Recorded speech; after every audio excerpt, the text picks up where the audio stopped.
We're going to keep talking about England's quarter-final victory against Sweden, not just for 5 minutes, but probably for 4 years. But right now, for 5 minutes, in particular, though, let's talk about Sterling. Raheem Sterling, as we know, has had a lot of stick from the press, in particular before the tournament, but also a lot of stick from fans during the tournament for not being as effective as he might have been. But I wonder whether at this point, given his performance against Sweden, and actually there were some signs of this against Colombia as well, whether Raheem Sterling is emerging as England's unsung hero. Because the things he's getting criticised for are the big headline-making things, like in front of goal. Granted, it's been a bit wasteful, hasn't put those chances away. But some of the build-up play that he's being able to, to take part in, partly because Harry Kane is pulling himself back and giving Sterling that freedom to play at the front of the field there.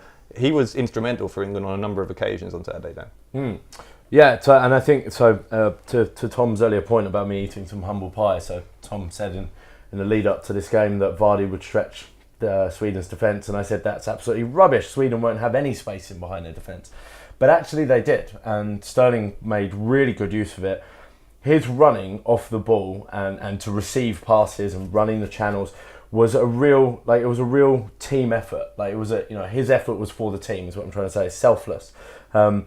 Creating that space in behind, that it didn't actually lead to any goals from open play, but it led to us playing the ball just outside their box, winning free kicks, things like that.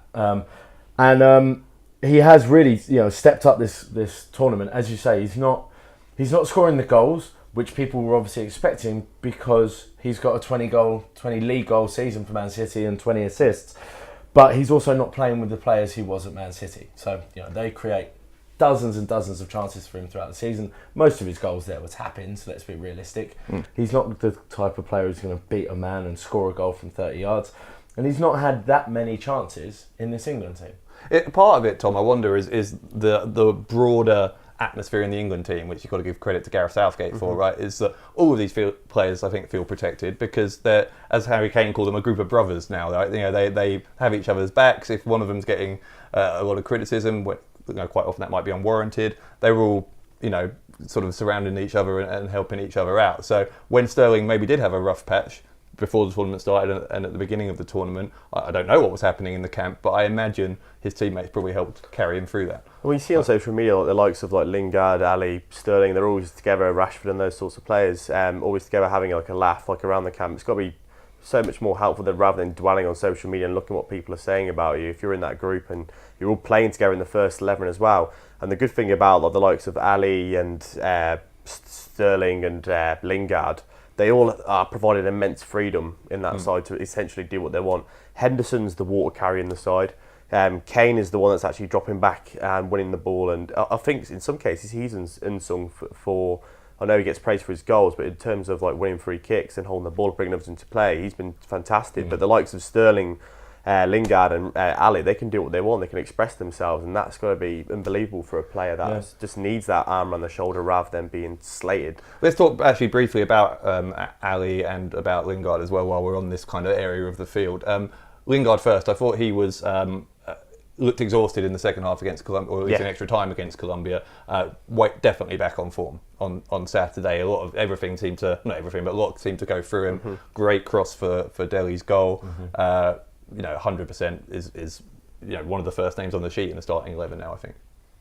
Well, Lingard was actually one of the ones that I was a bit unsure about even going to the World Cup. I mean, I've never been hugely convinced about him. He's scored a lot of big goals in games and that sort of thing. But for England, he's never been, at least prior to the World Cup, amazing. But I mean, he's proven me wrong, and I'm really glad that he's actually there. He's one of those players who started out. We were talking about this before we started filming. There's a lot of these players who aren't just products of big Premier League teams' academies, like some of this golden generation were a decade ago. Right, there are a lot of players in this England side who've come through the lower leagues, and Lingard's one of those who didn't. I don't think he. No, he started at United, but he went out. He went on the loan for years and years. And he didn't. When did he?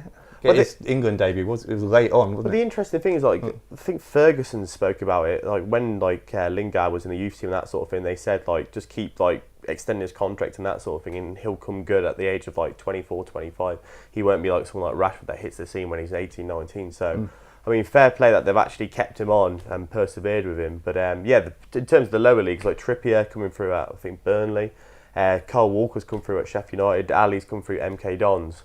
Let's talk about Ali very quickly because we're just about out of time here. But before the game, a lot of us were talking about whether Ali should be possibly the player rested. He hasn't looked entirely fit throughout the tournament. There was some talk about Loftus-Cheek coming in from the start. Southgate stuck with his an unchanged 11. I mean, Ali scored, obviously. I don't think he was particularly lively again during much of the game. He wasn't certainly one of the standout players, but you can't argue with a goal, right? No, and I was one of his critics saying that RLC should probably come in ahead of Ali. And yeah, he had a solid 7, maybe 8 out of 10 performance.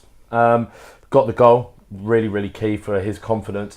The only question for me now is whether he's actually fully fit, because he still didn't look fully match fit. And I think he was also one of the ones that was really walking around by extra time. In fact, I think he looked injured, properly injured in extra time. But so we'll see if he's fit. But if he is fit, I would probably be inclined to play the same 11 on Wednesday. Right. Well, let us know what you think about England's front part of the field. Sterling, is he England's unsung hero, as we've been saying? And how do you think the tournament is shaping up now for Lingard and for Ali in particular? Let us know what you think.